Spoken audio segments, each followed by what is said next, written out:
So for our cold opening into this video, we're gonna do something a little bit different. We're just gonna show Jordan getting hit in the face with a snowball, which is literally a cold opening. Here you go. Oh yeah, I hope everybody's enjoying this as much as I am.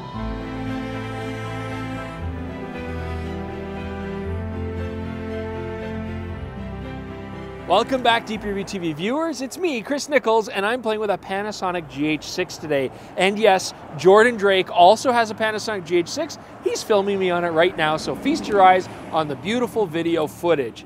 Now, this is a very pre-production camera, but we are able to test a lot of stuff. But this is definitely like a first initial review of this camera. But you know that we're gonna play with this a lot over the months and maybe even years to come, because the fact is, we still shoot a GH5 a lot for our show. It's an absolutely fantastic workhorse camera, and it looks like this is continuing that tradition. Okay, now, I know Jordan really wants to get to all the amazing video features on the GH6, and I know you guys want to... Yeah. But I still think there's some very important, significant changes for photography as well, and I think, I should talk about that. Jordan, a small percentage of people are going to want to hear this. So, I'm going to try to do this quick and get through. I'm also talk about the body and the design and, all that kind of stuff, and like the new sensor's cool. Jeez. So for me, by far the most exciting feature on this new camera is the new sensor for a few reasons. So the first big thing, of course, it's more than 20 megapixels. We're going 25.5 megapixels. It's nice to finally see us breaking that 20 megapixel barrier, which has been on Micro Four Thirds for like 7 years. So that's fantastic.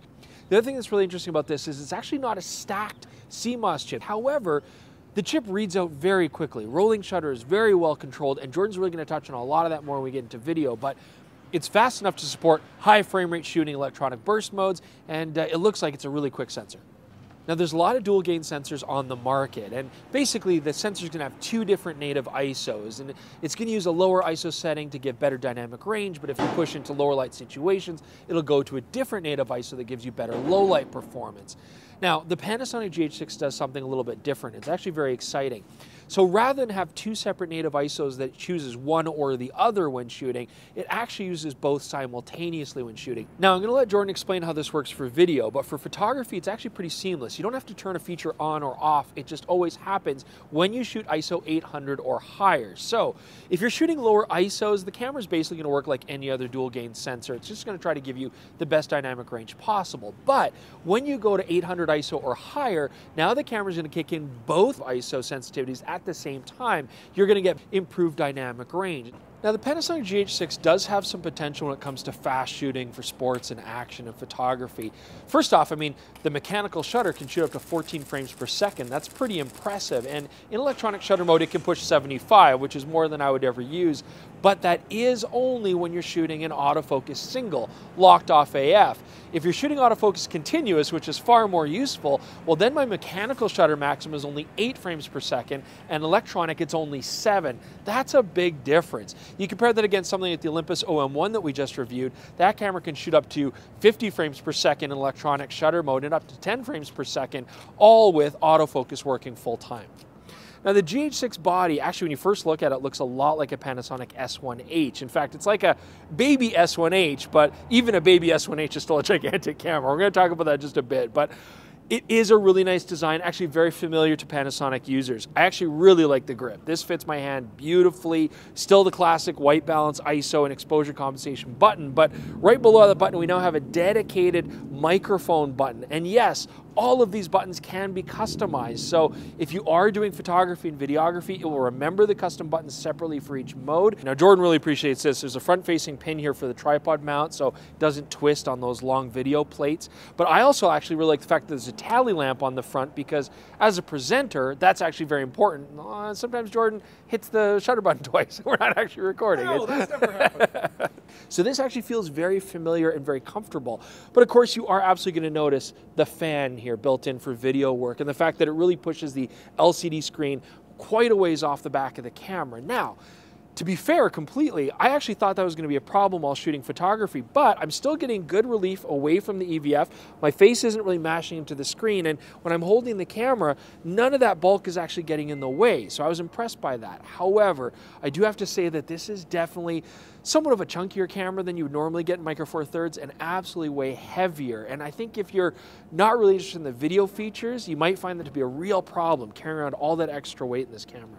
Now, like many other high-end cameras today, the Panasonic GH6 is now using CF Express Type B cards as well as an SD card slot UHS 2. So you have the option to go either way, and CF Express Type B is a very fast card, so I thought, why don't we test the buffer? And we got a very interesting result. So first off, when we shot the mechanical shutter speed, maximum locked off autofocus, 14 frames per second to the CF Express Type B card, I was getting about 60 shots, which is pretty good. You know, 4.5 seconds of sustained shooting rate, pretty typical, and it worked like you would expect, and it cleared out the buffer really fast.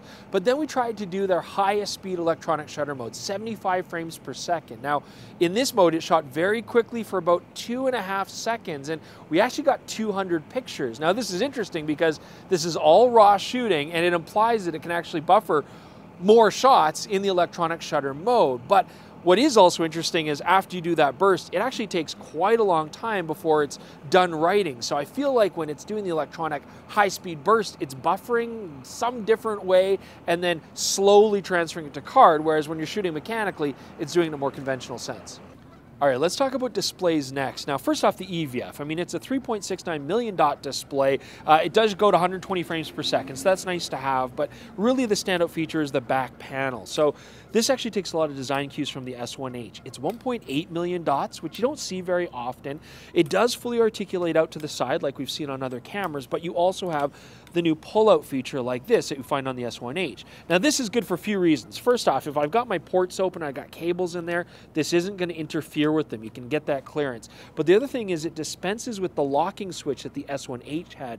We found that really annoying because if you've got a tripod plate on there, it covers the locking switch and you can't open the screen. All right, so next I want to talk about the high-res mode on the Panasonic GH6. Now, Panasonic cameras have done this before. You put your camera in a tripod, it takes multiple shots, it combines them together, and you get more detail, and you basically also quadruple your megapixel count. But the GH6 now has this with a 25 megapixel sensor, so I get 100 megapixels in high-res mode. That's a first for Micro Four Thirds. And the other thing you'll notice is I don't have a tripod today. So this is the first camera now from Panasonic to be able to do a handheld high-res mode. I mean, the stabilizer has improved that much. And so I can point this camera at the cityscape. I'm going to do it right now, and let's just see how long it takes here.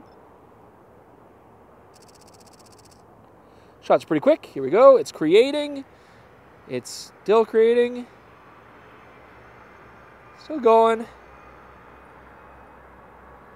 Okay, so it takes a while. Okay, and there we are. So, you know, we just played with the OM1, which also has a handheld high-res mode. And I will say the OM1 processes the file in camera quite a bit faster than the GH6 does. However, the Olympus can do 80 megapixels because it's a 20 megapixel sensor on a tripod. If I handhold it, it can only do 50. Here I have to wait longer, but I got a 100 megapixel file handheld without a tripod. And, you know, from the samples I've already taken, it looks pretty good.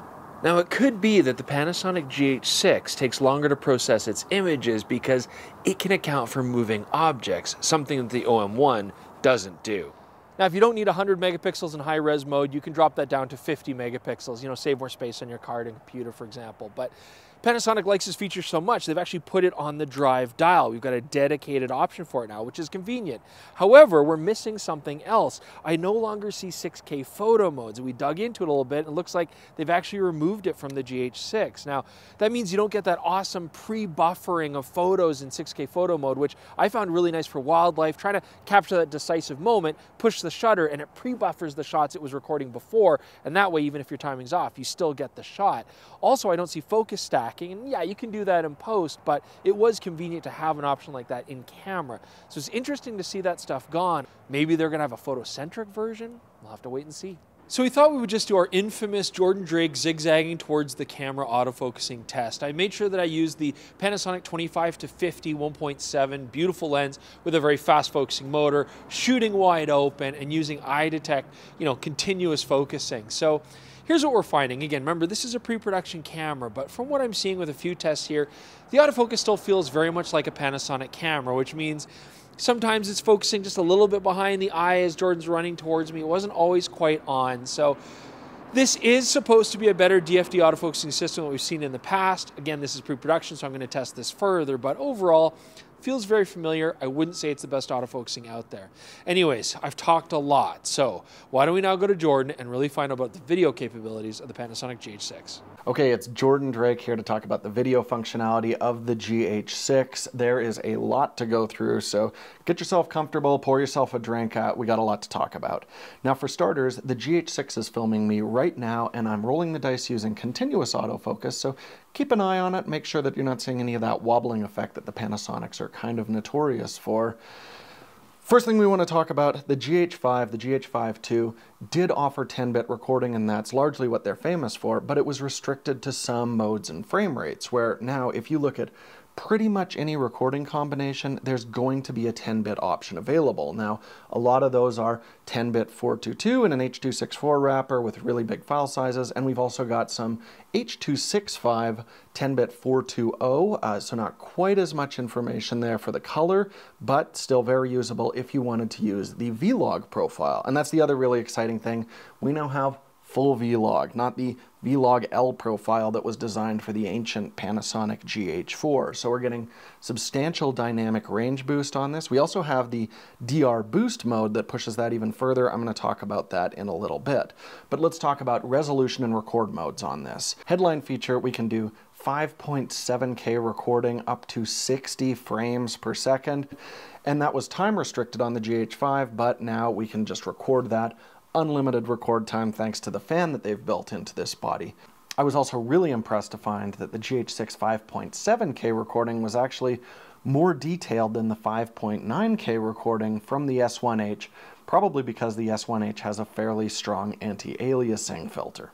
We also get the ability to record 4K 120p. Now that's spectacular, but what's really interesting there as well is I was looking at the quality compared to 4K 24p, and there's the exact same amount of detail in both of them. And remember, the 4K 120 mode is in 10-bit 420, so you can use the Vlog profile and still get very gradable footage. And for even faster frame rates, we can switch this over to 1080p recording.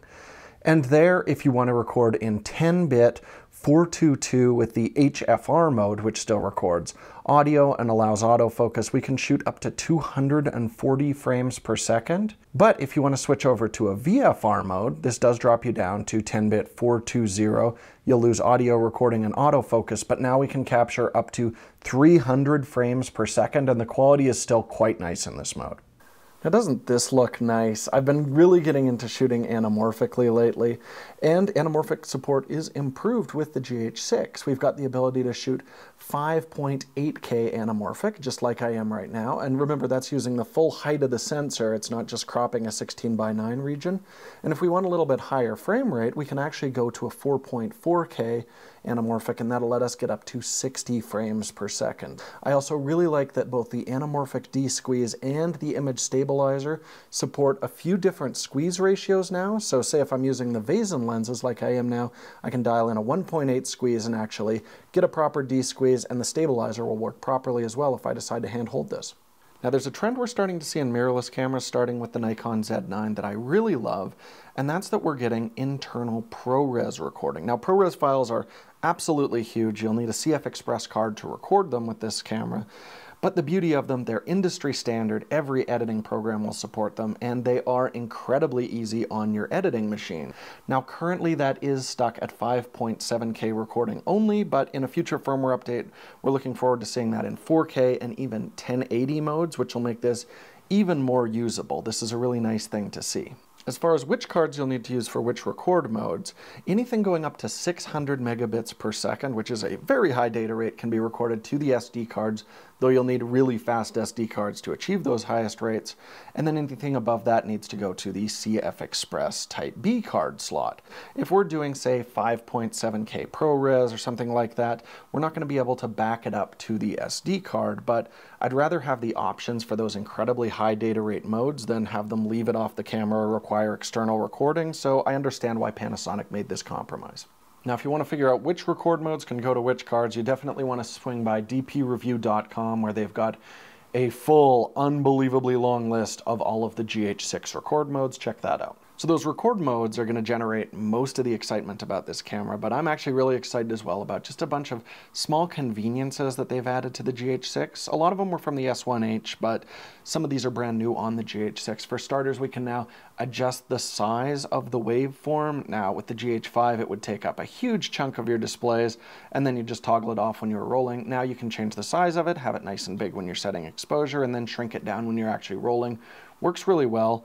I do have one suggestion for Panasonic though. It always shows you the full potential space of the V-Log profile, but not all cameras are going to be able to fill that, the GH6 included. I would love it if it just gave you a little line saying, hey, here's the clipping point based on the sensor and the profile that you're using right now. That would be really handy.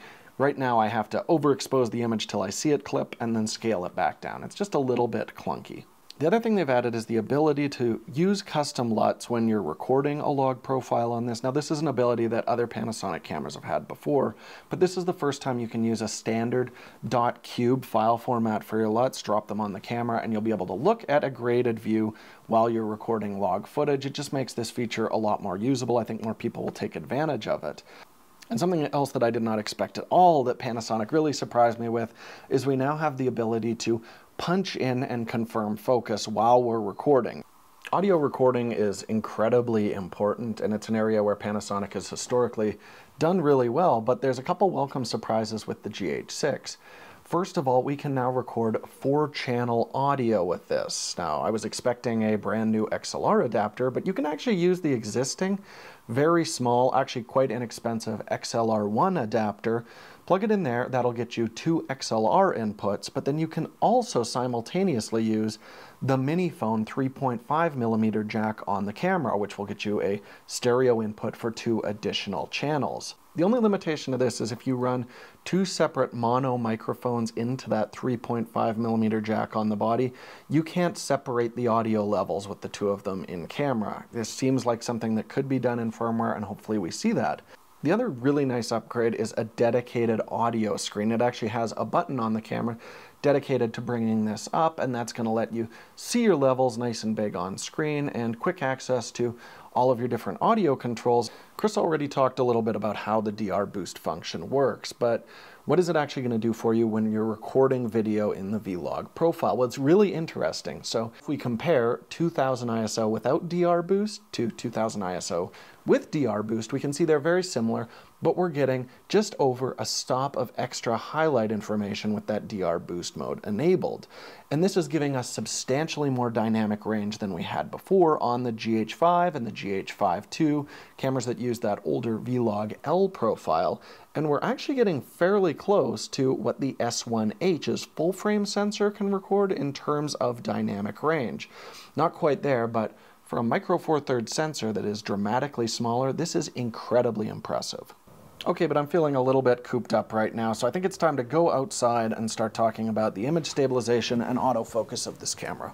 All right, let's do a little vlog test here and check a few things, namely the stability of this. So right now we've got the most advanced stabilizer that we can have on the camera. We've got the body and a 12-35 2.8 working together, giving you their dual 2IS. But on top of that, I've also turned on the video stabilization, which gives you a small crop but does still smooth things out quite nicely. The other thing that I've really noticed is that the autofocus is much less prone to jumping on the background when I'm using the face detect autofocus on this. Occasionally you will still see a little bit of that flutter, but it's pretty well controlled. All right, it's time. Let's talk about autofocus, Panasonic's Achilles heel. And yes, this is still using contrast-based DFD autofocus. But what is really interesting about that system is basically the better processing and the faster sensors read out, the better our performance should theoretically be. The real problem is most of the time we're shooting at 24 frames per second, and most high-end productions will be 24 and 30 frames per second, where we're just not giving the camera enough information to make a lot of informed autofocus decisions. Faster frame rates, and especially with faster shutter speeds, give it a lot more to work with, and the autofocus is quite a bit better. But let's put it to the test. Okay, so starting with 24 frames per second, this is the most difficult frame rate for the camera to do a good job at. And whether we're shooting at 180-degree shutter or a faster 90 90-degree shutter. I'm not saying a huge difference. It is still really struggling in both situations. But now if we jump it up to 60 frames per second, here we get a dramatic improvement in the autofocus quality. At 180-degree shutter, it's doing a very nice job, but when we use even faster shutter speeds, as long as you don't mind slightly choppy movement, you can see the autofocus here is doing what I would say is a really good job. So if it's doing better at 60 frames per second, it should be fantastic at 120p, right? Well, we recorded this test here, and what's unfortunate is I think the 120 frame per second 4K mode is so demanding, it can't process face and eye detection anymore. And that may be part of the reason why this actually gave us the worst autofocus performance of any of the modes that we tested. Now, it's one thing for the camera to struggle when you've got someone walking towards it, jumping in and out of frame. I wanted a more conventional use, so I had Chris just act like he normally would when he was presenting, but for some reason he did it in a version that looks like he just took a fistful of stimulants. But anyways, in these situations where you've got someone rotating their body and something, the camera does lose focus sometimes, but as long as they're looking directly at the camera, it did quite a good job. And especially the test that I've done today, recording downstairs where it's a more static shot, or like I am right now, it's actually fairly solid autofocus performance on this. So as long as you know the limitations, I think you could make it work, but it's not going to replace top-end phase detect systems from like Sony and Canon and Nikon. Okay, so we're back. Yeah, we are inside. We've escaped the wind, thankfully. Yes, absolutely. And I promise I'm going to make my photo talk brief. I'll try my best anyway. So anyways, you know, for me, this is a tricky one because the GH6's new sensor is the best image quality we've seen out of Micro Four Thirds. I mean, it's a big improvement. But I still don't love the autofocus, you know. I still find that the camera doesn't have the same burst rates as something like the OM system OM1. Right.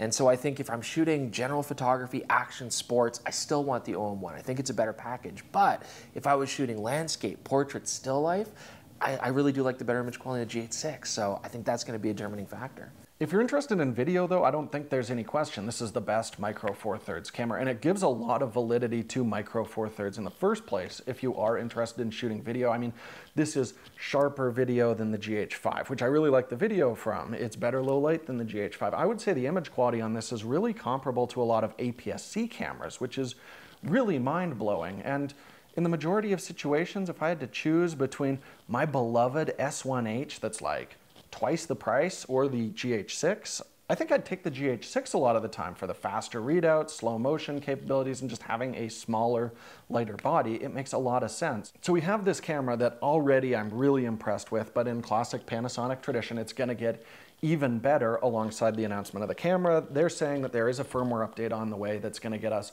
more variety with ProRes recording, different resolutions, different frame rates. We're also going to get external RAW support. We're going to see what kind of capabilities that has in the future. So you're definitely going to want to subscribe to the channel for that, and the fact that we are going to take this camera out and shoot a movie scene with it. Wooden Nickels will be returning to the channel. We're going to shoot it anamorphically. You're really going to want to check that out, and we will have a full review of the GH6 coming up in the future as well. Okay, Jordan, it's my turn to cut you off. This is already a super long video. All right, so we've asked you to subscribe. Thank you so much for joining us. Do check out DPReview.com. We've got a great article coming up. Jordan's going to give you even more information on the GH6. There's our sample gallery there too. Check that out. Otherwise, yeah, thanks so much. Bye.